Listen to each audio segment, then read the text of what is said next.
بسم الله الرحمن الرحيم. الحمد لله رب العالمين، والصلاة والسلام على رسوله الكريم، اما بعد. محترم حضرات، السلام علیکم ورحمۃ اللہ وبرکاتہ۔ رمضان کا آخری عشرہ ابتدائی دو عشرے کے مقابل میں اگر دیکھا جائے تو یہ عشرہ سب سے زیادہ اہمیت رکھتا ہے، اور اس کی اہمیت کی ایک خاص وجہ ہے، اور وہ یہ کہ اسی آخری عشرے میں سب سے عظیم اور سب سے اہم رات ہے جسے شب قدر، لیلۃ القدر کہا جاتا ہے۔ لیلۃ القدر، شب قدر، اس رات کی عبادت کرنا 1000 مہینوں کی عبادت سے بہتر ہے اور خیر اور فضیلت والی ہے۔ تو اسی لیے اس آخری عشرے کو ہم غنیمت سمجھیں اور اس آخری عشرے سے بھرپور فائدہ اٹھائیں، اللہ تبارک و تعالیٰ کی اطاعت، فرما برداری، نیک اعمال کا اہتمام کریں۔ ماں عائشہ رضی اللہ عنہا فرماتی ہیں کہ رمضان کا جب آخری عشرہ آ جاتا تو رسول اللہ صلی اللہ علیہ وسلم اپنی کمر کس لیتے، میدان میں اتر آتے، رمضان میں جد و جہد کوشش کرنے کے لیے اپنی کمر کس لیتے،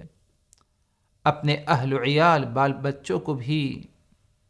بیدار کرتے تاکہ وہ بھی اللہ تبارک و تعالیٰ کی عبادت کریں۔ صرف اپنے تک خیر و بھلائی کو اللہ کے رسول محدود نہیں رکھتے، بلکہ دوسروں کو بھی، اپنے اہل و عیال، اپنے بال بچوں کو بھی، اہل خانہ کو بھی اس بات پر ابھارتے، انہیں بھی تیار کرتے، انہیں بھی رات کو جگاتے کہ یہ مبارک راتیں ہیں، آخری عشرے کی 10 راتیں مبارک راتیں ہیں، ان راتوں کو جاگو، اللہ تبارک و تعالیٰ کی عبادت کرو۔ رسول اللہ صلی اللہ علیہ وسلم رمضان کے آخر عشرے میں آپ صلی اللہ علیہ وسلم نے اعتکاف کیا۔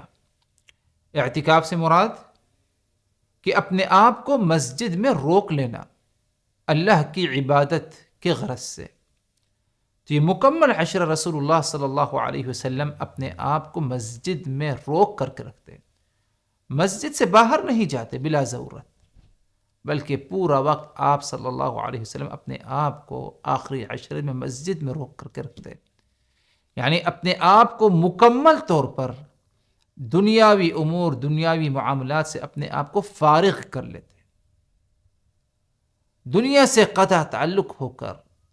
مسجد میں اپنے آپ کو روکتے اور رمضان کے آخری عشرے کی راتوں کو جا کر کے اللہ تبارک و تعالیٰ کی عبادت کیا کرتے تھے۔ یہ ماحول اور یہ طریقہ رسول اللہ صلی اللہ علیہ وسلم کا رہا آخری عشرے کو لے کر کے۔ اسی لیے محترم حضرات، نبی پاک صلی اللہ علیہ وسلم ہمارے لیے سب سے بہترین اسوہ اور نمونہ ہیں۔ ہم آپ صلی اللہ علیہ وسلم کی اقتداء اور پیروی کرتے ہوئے اس آخری عشرے کو اہمیت دیں، اور اس آخری عشرے میں جد و جہد کوشش کرنے میں مزید اضافہ پایا جانا چاہیے۔ محترم حضرات، اگر ممکن ہے اس کے لیے ضرور کوشش کریں ہم میں سے ہر ایک کہ ہم نبی کی سنت پر عمل کرتے ہوئے اعتکاف کریں۔ اس آخری عشرے میں اعتکاف کرنا، راتوں کو جاگ کر کے عبادت کرنا، اس کے پیچھے حکمت یہ ہے کیونکہ اسی عشرے میں ایک رات ہے جسے لیلۃ القدر، شب قدر کہا جاتا ہے۔ اس ایک رات کی عبادت خیر من 1000 شہر، 1000 مہینوں کی عبادت سے کیا ہے بہتر ہے۔ یہ رات ہمیں نصیب اسی وقت ہو سکتی ہے جب ہم رمضان کے آخری عشرے کی راتوں کو جاگ کر کے عبادت کریں گے۔ صرف یہ نہیں کہ لیلۃ القدر، شب قدر یقینی طور پر 27ویں شب کو ہے، معاملہ اس طرح نہیں ہے، بلکہ آخری عشرے کی راتوں میں یہ رات ہر سال منتقل ہوتی رہتی ہے، جیسے کہ اہل علم کا بعض نصوص کو سامنے رکھتے ہوئے اہل علم نے یہ بات بیان کی ہے۔ تو لیلۃ القدر شب قدر کو تلاش کریں، ان راتوں کو جا کر کے عبادت کریں، اور یقیناً جس نے اخلاص کے ساتھ، نیک دلی کے ساتھ رمضان کے آخری عشرے کی راتوں کو جا کر اس نے عبادت کر لی تو وہ یقیناً کیا ہے، اسے لیلۃ القدر شب قدر مل گئی۔ تو ہم میں سے اللہ تبارک و تعالی ہر ایک کو یہ توفیق دے کہ ہم ان راتوں کو جا کر کے اللہ تبارک و تعالی کی عبادت کریں۔ اللہ کے رسول صلی اللہ علیہ وسلم کا فرمان ہے، من قام لیلۃ القدر ایمانا واحتسابا غفر له ما تقدم من ذنبه، جس شخص نے رمضان کا قیام، لیلۃ القدر کا قیام کیا، شب قدر کو جا کر کے عبادت کی، ایمان کے ساتھ، احتساب کے ساتھ، صرف اللہ ہی سے ثواب کی امید رکھتا ہے، غفر له ما تقدم من ذنبه، تو اس کے سارے پچھلے گناہوں کو اللہ تبارک و تعالی معاف فرما دیتا ہے۔ کتنی بڑی نعمت ہے، اور کتنا بہترین موقع ہمیں کیا ہے نصیب ہوا ہے کہ رمضان کا آخری عشرہ ہمیں نصیب ہو رہا ہے۔ لیلۃ القدر کو اگر ہم نے جا کر عبادت کر لی، ہمارے سارے پچھلے گناہوں کو اللہ تبارک و تعالی معاف فرما دے گا۔ محترم حضرات، ان راتوں کو جا کر اللہ کی عبادت کریں، اور اسی طرح اللہ سے دعا بھی کریں، اور بالخصوص وہ دعا جس کی تعلیم رسول اللہ صلی اللہ علیہ وسلم نے اماں عائشہ کو دیا۔ اور دعا اس طرح ہے جیسے کہ میں عائشہ رضی اللہ عنہ فرماتی ہیں کہ رسول اللہ صلی اللہ علیہ وسلم سے میں نے کہا کہ یا رسول اللہ، اگر مجھے لیلۃ القدر شب قدر نصیب ہو جائے تو میں کیا پڑھوں، کیا وظیفہ، کیا دعا ہونی چاہیے؟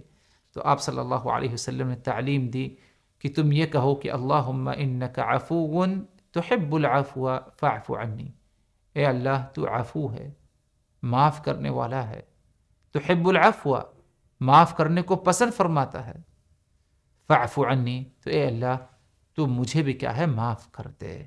اس دعا کی برابر پابندی کریں، خوب پڑھیں اس دعا کو، خاص طور پر اس عشرے کی راتوں کو ہم جب جا کر کے اللہ کی عبادت کریں تو اس دعا کا اہتمام ہم ضرور کریں، کیونکہ نبی پاک صلی اللہ علیہ وسلم نے اس دعا کی تعلیم دی، اور دعا کی اہمیت اس ناحیے سے بھی ہے کہ اس دعا کے ذریعے بندہ اللہ تبارک و تعالی سے معافی طلب کرتا ہے، اور جس شخص کو اللہ تبارک و تعالی معاف فرما دے اس کی دنیا اور آخرت دونوں کیا ہے کامیاب ہو جاتی ہے۔ رب العزت مجھ کو اور آپ تمام لوگوں کو اس عشرے کو اہمیت دینے کی توفیق دے، زیادہ سے زیادہ ہم اس عشرے کو یعنی غنیمت سمجھتے ہوئے زیادہ زیادہ اللہ تبارک و تعالی کی عبادت کریں اور خوب فائدہ اٹھانے کی کوشش کریں، تاکہ ہمیں لیلۃ القدر شب قدر نصیب ہو۔ اللہ تبارک و تعالی سے دعا کہ الہ العالمین ہم نے جو کچھ کہا اور سنا، ان باتوں کو اچھی طرح سمجھنے کی، یاد رکھنے کی، عمل کرنے کی، دوسروں تک پہنچانے کی ہمیں توفیق دے۔ وآخر دعوانا ان الحمد للہ رب العالمین، والسلام علیکم ورحمۃ اللہ وبرکاتہ۔